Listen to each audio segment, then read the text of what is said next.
Good morning from Shillong. তা এখন আমি রয়েছি এমটিডিসির বাসে, কারণ এই ট্রিপটা আমার একা হতে চলেছে। কারণ আমি এসেছি তো একা এখানে। গেছিলাম হলো ইটানগর একটা বন্ধুর ফ্যামিলিকে দিয়ে আসার জন্য। তা সেখান থেকে আমি গতকাল সন্ধ্যা 7টার সময় বাস ধরে সকাল 7টায় এখানে পৌঁছেছি। তা পুলিশ বাজারে এখানে থেকে কাছেই এই এমটিডিসি বাস সার্ভিস। এখান থেকে 850 টাকা টিকিট কেটে বেরিয়ে পড়লাম বাসে করে একা একাই ঘুরতে।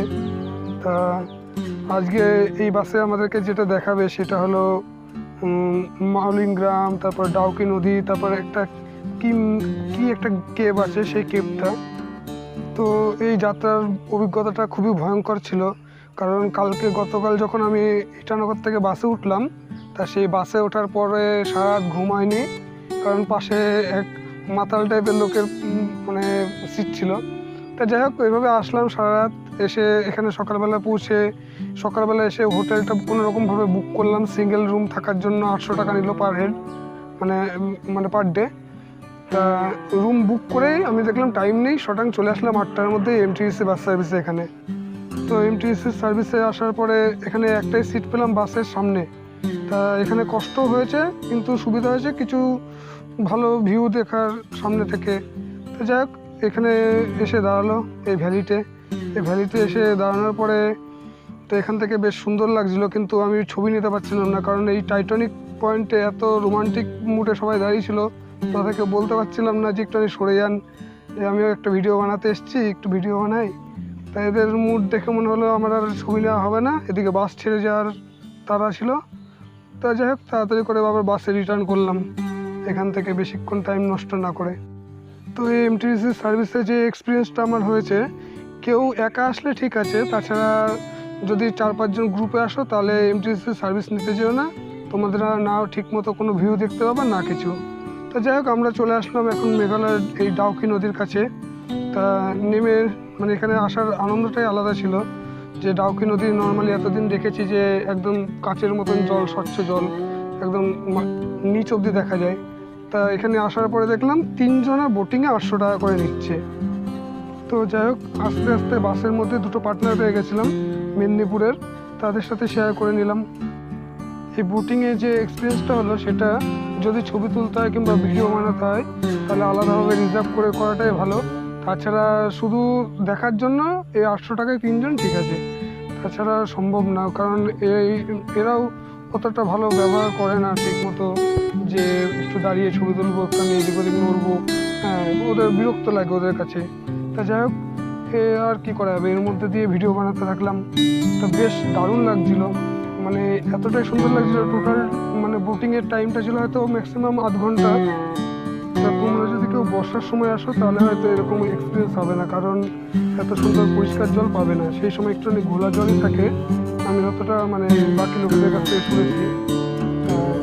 যাই হোক, এখানকার যে এক্সপিরিয়েন্স অসম ছিল এক প্রকার। ভিডিও বানাতে গেলে ফিল করতে পারবে না, আর ফিল করতে গেলে ভিডিও বানাতে পারবে না। তাই দ্বিচারিতার মধ্যে থেকে যেতে হয় আর কি, কিছুটা ভিডিও কিছুটা ফিল করা, সব কিছু মিলিয়ে মিশিয়ে করতে হয়।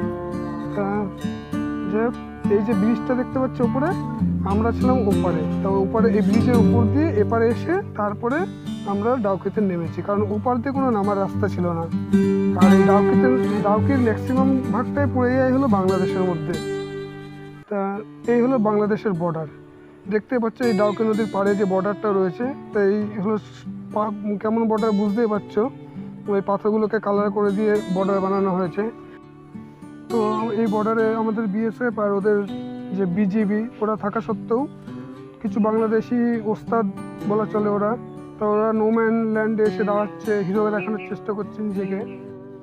ওরা নিজেদেরকে ওইভাবে নোম্যান ল্যান্ডে এসে হিরো দেখানোর চেষ্টা করলেও আমাদেরকেও ভারতীয়রা করছিলাম না, কারণ আমরা জানি আমাদের হিরো তো আমাদের বিএসএফ আর্মি, ওরা। তা ওদের সামনে আমাদের হিরোগিরি করার দরকার নেই। তারপরে আরও একটা জিনিস দেখলাম, যে ওরা ওই ডাউকি নদীতে নেমে যেভাবে সাঁতার কাটছে, স্নান করছে, তাতে ওরা ডাউকি নদীর পুরো একদম স্বচ্ছ জলটাকে নষ্ট করে দিচ্ছে। তা ওইভাবেই চলছিল। তা দেখতে পাচ্ছে আমাদের হিরো সামনে, তা সেলুট জানে এরকম বিএসএফ আর্মিদের। তা চলো, এরপরে অনেকক্ষণ টাইম কেটে গেল, এখানে খিদেও পেয়ে গেছে, এবার খেতে যেতে হবে। আর পাশেই ছিল হলো এই ফ্রুটের জুসের দোকান। তো উঠে এসে ফ্রুটের জুসের দোকান থেকে 1 গ্লাস পাইনাপেল জুস কিনে নিলাম 100 টাকা দিয়ে। কারণ বাইরে এসে যেহেতু একা রয়েছি, যত ফ্রেশ খাবার খাওয়া যাবে আর যত হাইজেনিক খাবার সাথে উল্টোপাল্টা না খেয়ে কাটানো যাবে ততই ভালো। কারণ এখানে কিছু হলে তো কেউ দেখার নেই আমার, সেই জন্য সেইভাবেই চলতে থাকলাম। তো পরবর্তী ডেস্টিনেশন আমাদের ছিল সিঙ্গেল ডেকার রুট ব্রিজ। তা মানে একটাই রুট ব্রিজ, মেঘালয় আসলে দুটো রুট ব্রিজ পাওয়া যায়, একটা আছে সিঙ্গেল, একটা ডবল। তা ডবল ডেকারটা দেখতে গেলে আপনাদেরকে গাড়ি ভাড়া করে যেতে হবে অন্য জায়গায় পার্সোনালি, তা সেটার জন্য ট্রেকিংও করতে হয় শুনেছি। তা যাই হোক, আমরা চলে আসলাম এরপর সিঙ্গেল ডেকার রুট ব্রিজে। তো আমাদের বাস থেকে নামার পরে বেশি হাঁটতে লাগেনি, কারণ বাসটা দেখছি কাছে দাঁড়িয়ে ছিল। তা এখান থেকে আমরা হাঁটা শুরু করলাম। তা এই যে যাত্রাপথটা ছিল এটা হয়তো মিনিট 5-এর। তা সবাই আশা করি যেতে পারবে, বয়স্ক লোকও মোটামুটি পৌঁছে যাচ্ছিলো সবাই এই সিঙ্গেল ডেকার রুট ব্রিজের জন্য। যেটা ডবল ডেকার রুট ব্রিজের ক্ষেত্রে মানে বয়স্ক লোকেদের যাওয়া খুবই অসম্ভব ব্যাপার, বয়স্ক আর বাচ্চাদের যাওয়া। তা এই সিঙ্গেল ডেকার রুট ব্রিজে একটা মানে অতটা হয়তো কারো ভালো লাগতেও পারে, অতটা নাও লাগতে পারে। যে একবার ডবল ডেকার দেখবে তার হয়তো এই সিঙ্গেল ডেকার ভালো লাগবে না। তো এখান থেকে আমরা 20 টাকা কি 30 টাকা মতন টিকিট নিয়েছিল। এই টিকিটটা কেটে আমরা সামনের দিকে এগিয়ে গেলাম।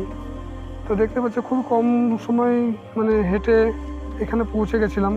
তাই নিচে বেশি জল ছিল না। বর্ষার সময় আসলে এই রুট ব্রিজটা দেখতে হয়তো সুন্দর লাগতে পারে, জানি না। তার নিচে জল না থাকার কারণে নিচে অনেক লোক নেমে ছবি তুলছিল, কারণ সব লোক যদি এই ব্রিজের ওপরে দাঁড়ায় তাহলে আর ছবি তোলারই জায়গা থাকবে না। তা সত্ত্বেও যত লোক ছিল ব্রিজের ওপরে তাতে অনেক ভিডিও করা খুব কষ্ট হয়ে যাচ্ছিলো, মানে ব্রিজের সেই রকম ভিউ পাচ্ছিলাম না। তা সামনের দিকে এগিয়ে যেতে যেটা আমার দেখে খুব খারাপ লাগলো, এই যে মানুষের দ্বারা তৈরি এত সুন্দর একটা রুট ব্রিজ, মানে যেটা এই মেঘালয়ের জনজাতি দ্বারা তৈরি, সেই রুট ব্রিজটাকে আমাদের মতন সাধারণ পাবলিক ঘুরতে এসে কীভাবে নষ্ট করছে। যে এই রুট ব্রিজের যে রেলিংটা বানানো হয়েছে তার উপরে বসে পড়ছে, সেই জিনিসটাকে নষ্ট করে দিচ্ছে। মানে রেলিংটা বোঝা যাচ্ছে দেখে দিন দিন জিনিসটা সাইডে ছড়িয়ে যাচ্ছে, কারণ এর উপরে উঠে বসছে, মানা করা সত্ত্বেও এরা এরকম করছে। যাক, এরকম চলতেই থাকবে আর ধীরে ধীরে হয়তো রুট ব্রিজটা নষ্ট হয়ে যাবে। তো এখানে বেশি সময় নষ্ট না করে ভাবলাম চলো রুট ব্রিজটাকে যেটুকুন দেখার দেখে নিয়েছি, এবার নিচের থেকে সুন্দর কয়েকটা ছবি তোলা যাক। কারণ ওপরে তো ছবি তোলার মতন জায়গা নেই, প্রচণ্ড ভিড় দেখতেই পাচ্ছ। তা এই জন্য নিচের দিকে গেলাম, কারণ নিচে জায়গাটা ফাঁকা ছিল, সবাই নামতে সাহসও পাচ্ছিল না। আর বর্ষাকালে আসলে কেউ কিন্তু নিচে নামার চেষ্টা করবেন না, কারণ এসব জায়গায় জানেন তো যখন তখন হরকাবান চলে আসতে পারে। তা নিচ থেকে ঠিক ছবিটা এতটাই সুন্দর লাগছিল বলার বাইরে, তখন মনে হলো যে না, ভালো করেছে ওপর থেকে নিচে এসে। তা এখানে বেশি সময় নষ্ট না করে তাড়াতাড়ি করে আবার বাসে ফিরে গেলাম, কারণ নেক্সট যে ডেস্টিনেশন লাস্ট মাওলিং গ্রাম। তা বাসে করে পৌঁছে গেলাম মাওলিং গ্রামে। এই গ্রামে পৌঁছানোর পরে মানে পরিবেশের যে মানে পরিষ্কারের ব্যাপারটা, সেটা দেখে মানে খুবই ভালো লাগছিলো যে হ্যাঁ সত্যি এখানকার মানুষজন খুবই রাস্তাঘাট পরিষ্কার রাখে, যার জন্য এটাকে এশিয়ার সবথেকে ক্লিনেস্ট ভিলেজ বলা হয়। তা কিন্তু যেটা আমার দেখছিলাম, এই গ্রামে লোকজনের বসবাসও কম। তা আমার মনে হচ্ছিলো যে এরকম যদি বসবাস কম করে লোকজন, তাহলে যে কোনো গ্রামকে পরিষ্কার রাখা সম্ভব। শুধুমাত্র এখানে ট্যুরিস্টরাই মনে হয় বেশি আসে, কারণ গ্রামের লোকজনও দেখছিলাম না, গ্রামে বাড়িঘরও সেরকম দেখছিলাম না। হয়তো ভেতরের দিকে বাড়িঘর থাকলেও থাকতে পারে, তা বাইরে থেকে হয়তো দেখতে পাচ্ছি না। এটা হয়তো মেন রোড, আস্তে আস্তে হয়তো গ্রামের ভেতরে ঢুকতে হবে, সেই জন্য আলাদা রাস্তা আছে। কিন্তু এই দু সাইডের যে ফুল গাছগুলো না, মানে এক প্রকার মনে হচ্ছিল না কোনো নার্সারির ভেতর দিয়ে আমি হেঁটে যাচ্ছি। মানে এমনি সেমনিভাবে তো এই এশিয়ার সবথেকে পরিষ্কার ভিলেজ মানে পরিষ্কার গ্রামের তকমাটা পাইনি, এই কারণেই পেয়েছে যে গ্রামটাকে সুন্দরভাবে সাজিয়ে রাখা, রাস্তাঘাট পরিষ্কার রাখা, যেগুলো আমাদের এখানে আসলে হয়তো নবদ্বীপে একমাত্র মায়াপুরের ভেতরে ইস্কন মন্দিরের ভেতরে ঢুকলে দেখতে পাওয়া যায়, তাছাড়া হয়তো খুব কমই পাওয়া যাবে। তা যাই হোক, এখানে চারিদিকে ঘুরে বেশি বাড়িঘর দেখতে পেলাম না। আমি প্রথমে ভেবেছিলাম যেটা যে চারিদিকে সুন্দর সিকিমের সাইডে যেরকম বাড়িঘর থাকে, কিংবা যে পাহাড়ি এলাকায় যে বাড়িঘর থাকে ওরকম বাড়িঘর দেখতে পারবো, সুন্দর সুন্দর কয়েকটা ছবি নেব। তা সেরকম বাড়িঘর দেখতে পেলাম না মেন রোডের পাশে, তার জন্য হয়তো ভেতরে যেতে হতে পারে। আর আশেপাশে কয়েকটা বাড়িঘর দেখলাম খুবই জঘন্য, মানে এই পরিষ্কার গ্রামের মধ্যে মনে হচ্ছে না কেউ এসে নোংরা করে রেখে গেছে। তাই এখানে আসার পরে এই বাসের যে ট্রেকিংটা, এটা দেখলাম 25-30 টাকা করে নিচ্ছে। ভাবলাম এই ট্রেকিংটা করেই নিই, কারণ দ্বিতীয়বার এখানে আর আসা হবে কিনা সম্ভব। তা সেই জন্য ট্রেকিংটা করলাম নিজের রিস্ক নিয়ে, কারণ এই ট্রেকিংটা সবাই করতে যাবেন না, কারণ বাসগুলো অনেকটাই স্লিপারি ছিল। আমার শু পরে উঠছিলাম ঠিকই, কিন্তু খুবই রিস্ক নিয়ে উঠছিলাম, কারণ আমাকে ওখানে কিছু হলে আমাকে দেখার মতন কোনো লোক ছিল না। হয়তো ওই বাস সার্ভিসের লোককেও ডাকতে হতো, তারপর এসে নিয়ে যেত, কারণ আমি ছিলাম পুরো একা। যাই হোক, রিস্ক নিয়ে উঠলাম। ভাবলাম হয়তো এই বাসে ট্রেকিং করে উপরে ওঠার পরে হয়তো এশিয়ার যে ক্লিনেস্ট ভিলেজ সেটাকে দেখতে পাবো, সেই জন্য হয়তো এটাকে করা। তা মোটামুটি ধরে নিতে পারেন এটা প্রায় 4 থেকে 5 তলা সমান উঁচু, তার কম না। তাই 4-5 তলা পুরো বাসের এরকম একটা স্ট্রাকচার, তার উপর নির্ভরশীল হয়ে ওঠা, বুঝতেই পারছো কতটা ভয়ঙ্কর। যাই হোক, উঠতে থাকলাম এরকম। ওঠার পরে যে ভিউটা দেখলাম, তাতে খুব একটা আশ্চর্য হলাম না, আর খুব একটা মুগ্ধও হলাম না, মোটামুটি বলতে পারো। কারণ এতটা কষ্ট করে ওঠার পরে খুব সুন্দর ভেবেছিলাম চারিদিকে পাহাড় আবৃত গ্রাম ট্রাম এরকম কিছু দেখবো, তা সেরকম কিছু দেখতে পেলাম না। ওই পাশে একটা ছোট গ্রাম, যেটা হয়তো মালিং গ্রাম বলছে, ওটাই ছিল। তো এখানে সেরকম আর কিছু ভালো দেখতে পেলাম না।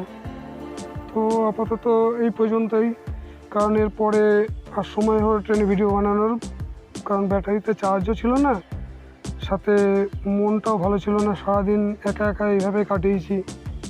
তো যদি ভালো লেগে থাকে ভিডিওটা অবশ্যই লাইক শেয়ার করবে, আর আমার চ্যানেলটাকে যদি ভালো লেগে থাকে তাহলে সাবস্ক্রাইব করবে। তো সাবস্ক্রাইব না করলে পরবর্তী ভিডিওগুলো তো পেতে পারবেন না, তা সাবস্ক্রাইব অবশ্যই করবেন। আর এখান থেকে ফিরে গেছি, এরপরে পুলিশ বাজারের কাছেই ছিল আমার হোটেল।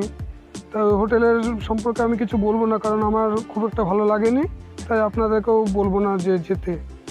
যেহেতু একা ছিলাম, সেহেতু ওই হোটেলে থাকতে বাধ্য হয়েছিলাম। তো মেঘালয়ে একা আসলে খুবই সমস্যার সম্মুখীন হতে হয়, খাওয়া দাওয়া থেকে, থাকা থেকে, ঘোরা থেকে, সব কিছুতেই সমস্যা। যাক, কেউ একা আসবেন না, সবাই একসাথে আসবেন, তাতে অনেক ভালো ভিজিট করতে পারবেন, অনেক সুন্দর সুন্দর জায়গা আছে। চলো, নেক্সট আবার দেখা হবে পরবর্তী ভিডিওর মাধ্যমে, যেটা পরের দিন আসবো। ভালো থাকবেন, সুস্থ থাকবেন, আর চ্যানেলটিকে অবশ্যই সাবস্ক্রাইব করবেন। আপাতত এই পর্যন্ত, ধন্যবাদ।